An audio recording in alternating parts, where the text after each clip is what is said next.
শিবচরের নির্যাতিত এলাকায় আওয়ামী লীগের শাসনের বিগত 17 বছর যে মানুষ যে নিবেশিত ছিল, এটা থেকে মুক্ত করার জন্য যেইভাবে রাজপথে আন্দোলন করেছে, 17 বছর নেতৃত্ব দিয়েছে কামাল জামাল উদ্দিন মোল্লা, তার নমিনেশন রক্ষার স্বার্থে আগামীতে এই নমিনেশন যেই পর্যন্ত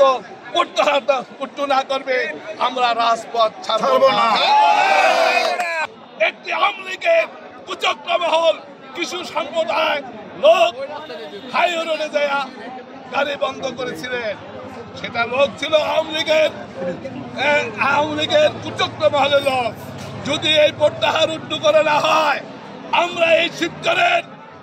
ভালো মানুষ, লক্ষ মানুষের দাবি আমরা দক্ষিণবঙ্গকে ইনশাআল্লাহ